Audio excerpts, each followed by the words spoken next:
नमस्कार मित्रांनो, सकाळी आपण गोठ्यातले काम आवरून नेहमीप्रमाणे ऑफिसला जायला निघालो. तर रस्त्याच्या कडेला एक पिकअप मध्ये दोन बैल उभा राहिलेले दिसले. त्यांना विचारलं, चौकशी केली असता की समजलं आप्पासाहेब भोसले जे आयुर्वेदिक बैलांच्या छातीचं चोळण्याचं काम करतात ते येणार होते. तर त्यांना स्पॉट नव्हता, रस्त्याच्या कडेला उभे होते. मी त्यांना एक भट्टीचा स्पॉट दाखवला. स्पॉट दाखवून त्यांना बैल खाली घेतले. त्यांनी बैल खाली त्यांचा एक बंट्या नावाचा बैल खाली घेतानाच पळून गेला. तो 1-1.5 तासानंतर गावावर सापडला. तो हायवेच्या पड्याला चौफुल्याच्या साईडला पळून गेला. तिथून परत त्याला धरून आणला खाली उतरवला. तरी त्या आदत वासरू होतं, पण एवढं गरम होतं की ते तिघांना पण ऐकत नव्हतं. आता ते 4 बैलातलं वासरू म्हणलं ते गरमच असणार, पण ते वासरू एवढं गरम होतं की ते छातीत भरलं असं कुठं वाटतच नव्हतं. इतकं गरम वासरू होतं ते. मग त्या तिघांनी मलठणची बैलं होती माझ्या अंदाजे. ते मग त्यांना विचारपूस केल्यानंतर ती मलठणची बैलं होती. 4 बैलातली छातीत भरली होती म्हणून आप्पासाहेब भोसलेंना चोळायला आले. त्यांनी मग त्याला गाडीला नेऊन बांधला. त्यांचा दुसरा पण बैल सेम नाचतच खाली उतरला, पण तो पळून नाही गेला. त्याला व्यवस्थित त्यांनी बांधला गाडीला बांधला. तर तिथं व्यवस्थित उभा राहिला तो. त्यांनी गाडीला व्यवस्थित बांधून घेतला. पिकअप आणलं होतं त्यांनी. त्याच्यानंतर आप्पासाहेब भोसले जे आयुर्वेदिक डॉक्टर आहेत, ते चिकमोहचे आहेत, जे सांगोल्याच्या पाशी चिकमोह तिथले. ते खाली उतरले. त्यांनी खाली उतरल्याच्यानंतर 3 बैलं होती. 3 बैलांची व्यवस्थित चौकशी केली की बैलांना काय होतंय, कशामुळे होतंय सगळं. मग त्यांनी एक बैल त्यातला डांबून घ्यायला लावला. मग तो होता चाकर मंचर, म्हणजे राजगुरुनगरचा बैल होता. त्यांनी तो बैल गाडीला डांबून घेतला. त्यांनी डांबायची पद्धत व्यवस्थित सांगितली. तो बैल 1 नंबरातली बारी लावत होता. तरी पण आता त्यांचं म्हणणं की 2 मैदान झालं की बैल अजिबातच काहीच पारा दाखवत नाही. मग आप्पासाहेबांनी त्याला हात लावला, त्याला चेक केला. तर त्यांनी सांगितलं की त्याच्या फुफ्फुसाला इन्फेक्शन झाले, त्याच्यामुळे त्याला सर्दी वगैरे होती. त्याच्यामुळे तो हे करतो, पुढच्या रानाला कमी होतं. म्हणजे आपल्या भाषेत पुढच्या रानाला, त्यांच्या भाषेत झेंड्यापाशी कमी होते. मग त्यांच्याकडे जे ऑइल होतं ते ऑइलने त्यांनी बैलाला पूर्ण मालिश करून घेतली. मी मालिश करायला चालू केलं. पण त्यांचा एवढा अनुभव की जिथं हात लावतील ना बैल त्या पद्धतीने रिॲक्शन द्यायचा. त्याने पूर्ण मालिश करून त्यांनी घेतली. ते लाटणं घेऊन त्यांनी पूर्ण बैल चोळून घेतला. एका साईडने, डाव्या साईडने आधी घेतला. त्यांनी सांगितलं की बैल हा कमी प्रमाणात हे झालेला आहे, त्या लवकर कव्हर होईल. त्यांनी 1 महिन्याची ट्रीटमेंट त्याला द्यायला लावली. बैल त्यांनी बरोबर मणक्याला चोळून दिला. गाडीत चढवताना किंवा पुढच्या रानाला गाठात कुठतरी घसरल्यामुळे त्याच्या मणक्याला झालं.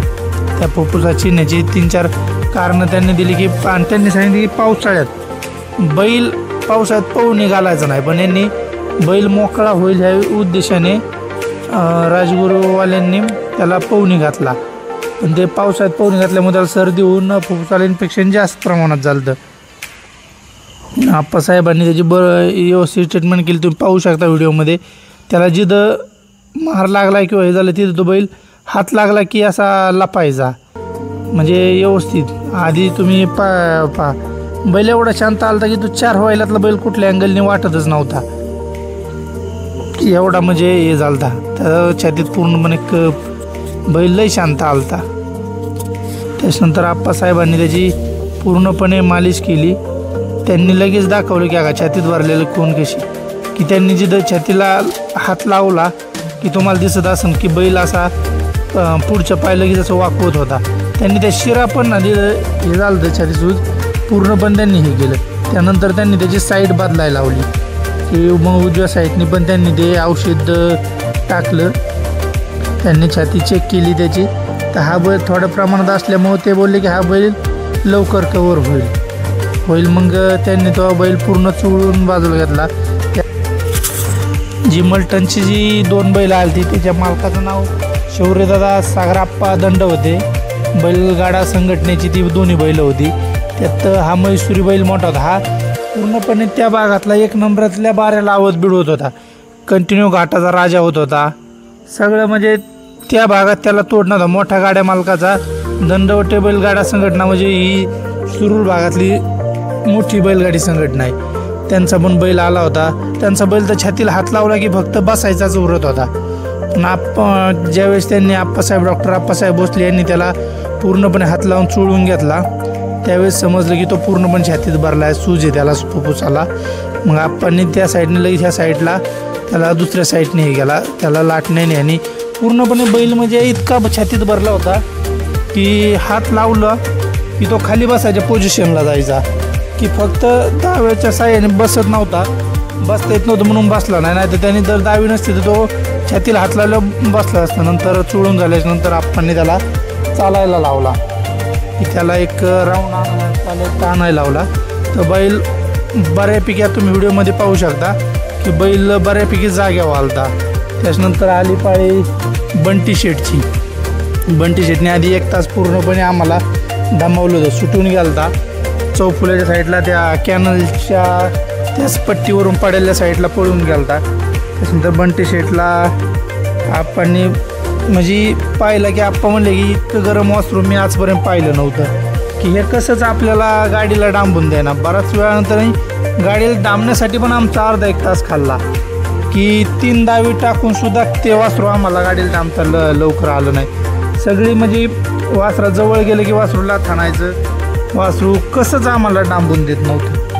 आणि भरपूर प्रमाणात आमचा सचिन आप्पा दंडवटे संघटनेच्या कार्यकर्त्यांनी शेवट ते वासरू बंटी नाव होतं त्या वासराची, त्याची खरेदीच 2,70,000 रुपये होती. शेवट ते डांबलंच, डांबून त्याला पूर्णपणे चोळून घेतलं आप्पांनी. त्याच्यानंतर त्यांना विचारलं आप्पांनी की बाबा वासरू कशामुळं हे झालं, तर त्यांनी सांगितलं की वासरू आम्ही एका दाव्या मोकळं खुटीला बांधलं होतं, ते उड्या मारत असताना त्याच्या पायाला मार लागला होता, तेव्हापासून वासरू कमी आलं. तर मग आप्पांनी त्याला पूर्णपणे आधी चोळलं, नंतर आप्पांनी त्याची ज्या पायाला मार लागला होता त्या पायाची पूर्ण हे करून घेतलं, की मालिश करून घेतली, की बाबा पायात कुठं सुजे का सटाकलाय का सगळं काही बघितलं आपण. तर तसं काहीच नव्हतं, त्या पण वासराला छातीला सूज आणि सर्दीच झालेली होती. त्याचा म्हणजे ते वासरू एवढं मस्त होतं, खूप आवडलं.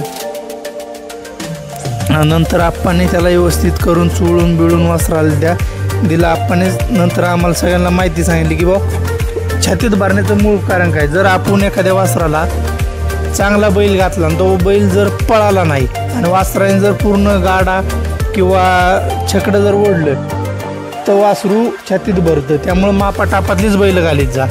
नंतर आप्पांनी लाटण्याने त्याच्या पायाच्या हाडाला हाणून मारून पाहिलं की वा दुसरी का कुठं काय झालं, काहीच झालेलं नव्हतं. नंतर आप्पांनी जी औषधं होती त्याची 1 महिन्याची ट्रीटमेंट ही आप्पा घेतात, 1 टाईम चोळायचे आणि 1 महिन्याच्या औषधांची फी घेतात आप्पा 6,000 रुपये.